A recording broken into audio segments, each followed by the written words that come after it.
ಭಗವದ್ಗೀತೆ ಅಧ್ಯಾಯ 10. ಶ್ರೀಕೃಷ್ಣ ಮಾತಾಡುತ್ತಿದ್ದಾನೆ.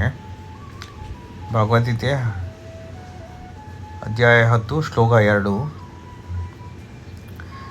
ದೇವತೆಗಳಾಗಲಿ ಮಹರ್ಷಿಗಳಾಗಲಿ ನನ್ನ ಮೂಲವನ್ನಾಗಲಿ ಸಿರಿಯನ್ನಾಗಲಿ ಅರಿಯರು.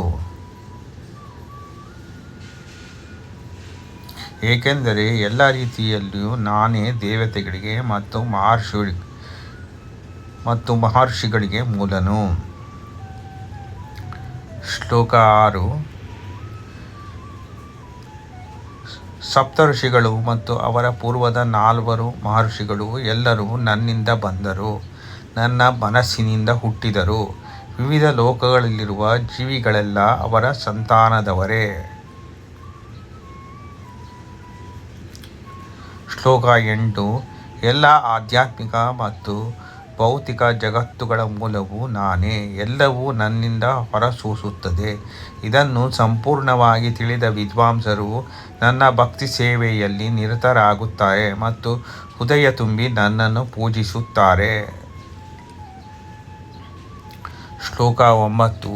ನನ್ನ ಪರಿಶುದ್ಧ ಭಕ್ತರ ಯೋಚನೆಗಳು ನನ್ನಲ್ಲಿ ನೆಲೆಸಿರುತ್ತದೆ.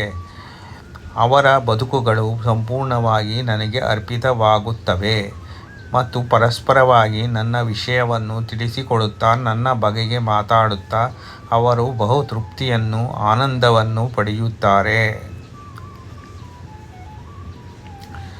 ಶ್ಲೋಕ 10. ನನ್ನ ಪ್ರೀತಿಪೂರ್ವಕ ಸೇವೆಗೆ ಸದಾ ಮುಡಿಪಾಗಿರುವವರಿಗೆ ಅವರು ನನ್ನ ಬಳಿಗೆ ಬರುವುದಕ್ಕೆ ಅಗತ್ಯವಾದ ಬುದ್ಧಿಯೋಗವನ್ನು ನಾನು ಕೊಡುತ್ತೇನೆ.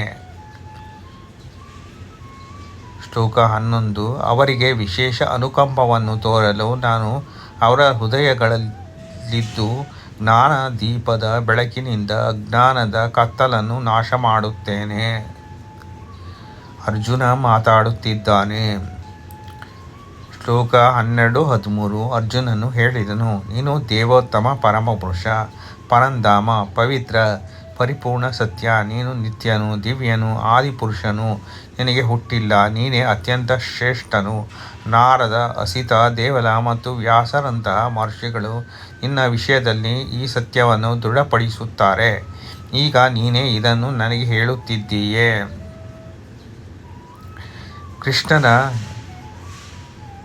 ಶ್ಲೋಕ 17. ಕೃಷ್ಣನೇ ಪರಮಯೋಗಿಯೇ, ನಾನು ಸದಾ ನಿನ್ನನ್ನು ಧ್ಯಾನ ಮಾಡುವುದು ಹೇಗೆ? ಓ ದೇವೋತ್ತಮ ಪರಮಪುರುಷನೇ, ಯಾವ ರೂಪಗಳಲ್ಲಿ ನಿನ್ನನ್ನು ಸ್ಮರಿಸಬೇಕು?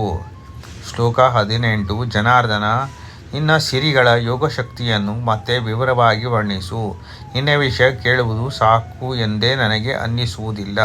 ನಿನ್ನ ವಿಷಯವನ್ನು ಕೇಳಿದಷ್ಟು ನಿನ್ನ ಮಾತುಗಳ ಅದ್ಭುತವನ್ನು ಸವಿಯಬೇಕು ಎನ್ನಿಸುತ್ತದೆ. ಶ್ರೀಕೃಷ್ಣ ಮಾತಾಡುತ್ತಿದ್ದಾನೆ. ಶ್ಲೋಕ 19. ದೇವೋತ್ತಮ ಪರಮಪುರುಷ ಹೀಗೆಂದನು. ಆಗಲಿ ಅರ್ಜುನ, ನನ್ನ ದಿವ್ಯ ವಿಭೂತಿಗಳನ್ನು ಕುರಿತು ಹೇಳುತ್ತೇನೆ. ನನ್ನ ವಿಭೂತಿಗಳಿಗೆ ಮಿತಿಯಿಲ್ಲ. ಆದ್ದರಿಂದ ಪ್ರಧಾನವಾದುದನ್ನು ಮಾತ್ರ ಹೇಳುತ್ತೇನೆ. ಶ್ಲೋಕ 20. ಅರ್ಜುನ, ನಾನು ಎಲ್ಲ ಜೀವಿಗಳ ಹೃದಯದಲ್ಲಿ ನೆಲೆಸಿರುವ ಪರಮಾತ್ಮ. ಎಲ್ಲ ಜೀವಿಗಳ ಆದಿ, ಮಧ್ಯ ಮತ್ತು ಅಂತ್ಯವೂ ನಾನು. ಶ್ಲೋಕ 29. ನಾನು ಆದಿತ್ಯರಲ್ಲಿ ವಿಷ್ಣು, ಜ್ಯೋತಿಗಳಲ್ಲಿ ತೇಜಸ್ವಿ ಸೂರ್ಯ, ಮಾರುತರಲ್ಲಿ ಮಾರೀಚಿ ಮತ್ತು ನಕ್ಷತ್ರಗಳಲ್ಲಿ ನಾನು ಚಂದ್ರನು. ಶ್ಲೋಕ 40. ಶತ್ರು ವಿಜೇತನಾದ ಅರ್ಜುನನೇ, ನನ್ನ ದಿವ್ಯ ಅಭಿವ್ಯಕ್ತಿಗಳಿಗೆ ಕೊನೆಯೇ ಇಲ್ಲ. ನಾನು ನಿನಗೆ ಹೇಳಿರುವುದು ನನ್ನ ಅನಂತ ಸಿರಿಗಳ ಒಂದು ಸೂಚನೆಯಷ್ಟೇ.